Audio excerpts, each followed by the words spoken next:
ሰላም ሰላም ውድና የተከበራችሁ የራህማ ዩቲዩብ ተከታታዮች እንደምን አላችሁ? ያለው አልሐምዱሊላህ። ሐረግ ድራማ ክፍል 66 ተለቋል። ዛሬ በምን ኬዝ እንደሆነ አላውቅም፣ ትንሽ ቆየት ብሏል መለቀቅ ካለበት ጊዜ ቢሆንም ግን ዛሬ ተለቋል። ላይክ፣ ሼር፣ ሰብስክራይብ እያደረጋችሁ አበረታቱኝ። ሀሳብ አስተያየቴን ወደ እናንተ ይዤ ብቅ ብያለሁ። ያው ክፍል 65 ላይ ቤዛ እንደተፈታች አይታችኋል። ክፍል 66 ላይ ናታንን ለማዋራት ሞክራ ነበር።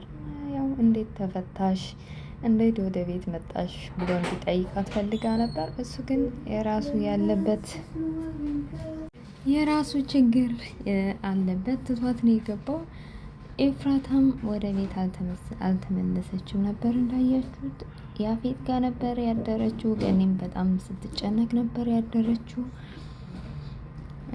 ግን ያው ስልክ ደውሎ ስለነበር ናታን እንደማትመለስ ነገራት። ሰላም ናት ታድራለች ብሎ ለገኒ ቢነግራትም እሷ ግን ውስጧ ሊያምን አልቻለም። ቁጭ ብላ ስትጠብቃት ነበር ያደረችው።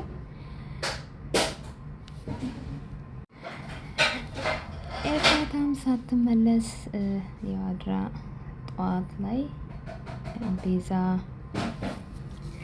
አንዳንድ ነገር ልትላት ፈልጋ ነበር ለገኒ። እንዳያችሁት አዲሷ ፍቅረኛዋ ጋ ነው ያደረችው። ልታገባ ያለችው ባል መቼም ላንቺ ነው የምትነግረው ቤት ውስጥ ከአንቺ ውጭ ለማንም ልትነግራችሁ ለምትላት ገኒም ሰርፕራይዝ ነው የሆነችው። አዲስ ነገር ነው የሆነባት። እውነት ለመናገር እኔ ከኤፍራታ ይህንን ያው እንደማጠብቅ ታውቃላችሁ። በዚህ መካከል ኤፍራታ መጣች። ኤፍራታን አፋታ ስትጠይቃት ገኒ ኤፍራታም ያው እንዳያችሁ አዎ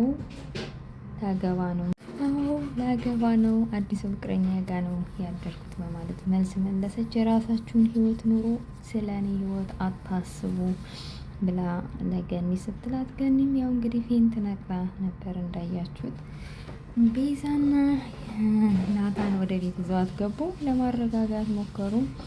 ቤዛም እንግዲህ ኤፍራታ ማለት ይችላል እናንተ ስለማታውቋት ነው፣ ኑሯችሁን ኑሩ፣ ስለ ራሳችሁ አስቡ ማለት ተነስታ ወደ ኤፍራታ ክላስ ነበር የሄደችው። ኤፍራታ ጋር በመሄድ አንቺ ቆይ ምን አይነት ሰው ነሽ? ሁሌ የሆነ ነገር ለመንጠቅ ከማሰብ ምንም ነገር አታውቂም በማለት ስትጠይቃት ኤፍሬም እንዳያችሁት ሁሉንም ነገር ያንቺ የሆነውን ነገር መንጠቅ ነው የምፈልገው ብላ ነበር የመለሰችላት። ቤዛ ግን እውነት ደንግጣለች። ያው ልቧ የሚራራ ልብ ይመስለኛል፣ እርግጠኛ ነኝ። እያሳየችው ሪያክሽን እዛ ላይ ጠጋ ብላ ቁጭ ብላ ልታዳምጣትና ልሰማት ሞክራ ነበር። ያው ምን ሆነሽ ነው ይህን ያክል እኔ እውነትን ታምኚልኛለሽ ብዬ አልጠበኩም ነበር ስትላት፣ ቤዛ የኔ ውድቀት መሰበር አስደሰተሽ ስትላት፣ ቤዛም የራስሽ ጉዳይ ገደል መግባት ትችያለሽ ብላ አለቻት። በመካከል ጽዮን ስትመጣ ጽዮን አዲሱ ፍቅረኛሽ ጋር አዳር እንዴት ነበር ስትላተኝ፣ ያው ካንቺ ወንድም በተለየ ደስ የሚል አዳር ነበር ብላ ነው የመለሰችላት። በዛ መካከል ቤታችንን ንብረታችንን ታስመልሻለሽ ብላ ስትባት፣ ቤዛ በመካከል ገብታ አንቺ የራስሽን ሀሳብ ጫፍያሽ አታውሪ፣ እዚህ ኬዝ ውስጥ የለችበትም ማለት መልሳ ነበር። ያው ጽዮንም እንጢጥ እያለች እየዘለለች ወጣች። ፍቅራችሁን ያብዛላችሁ ብላ ከዛም እንግዲህ ያው እንዳያችኋት ገኒና ናታንም በጣም ሲያወሩ ነበር። የሆነ ነገር እንደሆነች በሆነ ነገር ውስጥ እንደተጠመደች ኤፍራታን አስበዋል። ምክንያቱም ናታን ሳውራት ሁሉ አታየኝም፣ ጀርባዋን ነው የምትሰጠኝ፣ የሆነ ነገር ውስጥ እንዳለች ተረድቻታለሁ፣ ስለዚህ መረዳት አለብን ኤፍራታን ብሎ ሲላት ገኒ በጣም ተደመመች። አንተ ቆይ እንዴት ነው ሌላ ወንድ ጋ ስትሄድ ምንም ሊመስልክ ያልቻለው ምናምን ብላ ስትጠይቀው ነበር ገኒ እንዳያችኋል። እሱ ግን የሆነ ነገር ውስጥ እንዳለች በመረዳት ምንም አላለም። ሲሆንም እንግዲህ ቢኒ ጋ ደውላ ወደ ውጭ ወጥታ ወግ ሊያደርጉ ነበር። ደብሯት ስለነበር ቢኒም ከራሱ ጋር እንዳልነበር አይታችኋል። ምክንያቱም ሲጠይቃት ስለ ናታንና ስለ ኤፉ ብዙም አይደሉም ምናምን፣ እንደውም አዲሱ ፍቅረኛዋ ጋር ወታድራ ነው የመጣችሁ ስትለው ቢኒም በጣም ተናደደ። ይህ ውሻ በማለት ያፌትን ሲሳደብ ነበር። ጽዮንን ወደ ቤት መልሶ እሱ ወደ ያፌት ቤት በመሄድ እንግዲህ ያፌት ቤት እንዳያችሁት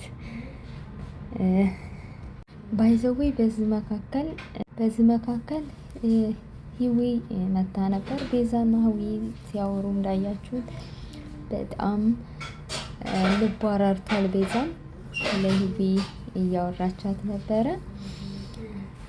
ራስቼ ነው ያላስገባሁት እና ሁለቱም በጣም ደስ ብሏችኋል። ቤዛም ግን አንዳንድ ነገር ከእስር ቤት ስለተማረች ይመስለኛል ያው ትንሽ ልትለወጥ እየሞከረች ነው። ያው ከዛ በመቀጠል ግን ቢኒ ያው እንደሄደ አይታችኋል። ያፌት ቤት ያፌት እና እሱ በቦክስ አንዳንዴ ከተጣጡ በኋላ ሰራተኛዋ ቪዲዮ እየቀረጸች ነበር። አይ ቲንክ ፖሊስ ልጥራ ስትል ያፌት አያስፈልግም ማለት ቢኒም ተነስቶ ውጣ በማለት አስወጣው። እሷን አገባለሁ ካልክ እገድልሃለሁ ወይም ደግሞ ገድዬክ ነው እሷን የምታገባው ሲለው ሂድ ሞት ከፈለክ ብሎ በማለት መለሰ። ያፌትም እንግዲህ ደውሎ ለኤፉ ቢኒያም መቶ ቤት እንደረበሸው ሲነግራት ኤፍራታም ተነስታ እነ ዳግም ቤት በመሄድ እውነት ለመናገር በእኔ ህይወት ምን አገባችሁ፣ በእኔ ባል ምን አገባችሁ ብላ ቢኒን በጥፊ ስትለው ያው ዳግምን በጣም ደንግጧል። ያፌት አስፈራርቶሽ እኮ ነው እህቴ፣ እሱን አስበን እኮ ነው ቢላትም አይመለከታችሁም፣ በእኔ ህይወት ናታንን ሳገባው ወይም ሳፈቅረው ይህንን አላላችሁኝም ነበር በማለት መለሰ። በጥፊ ብላው ሄደች። እሷም በጥፊ ብላው ተቋረጠ። በጣም ያሳዝናል።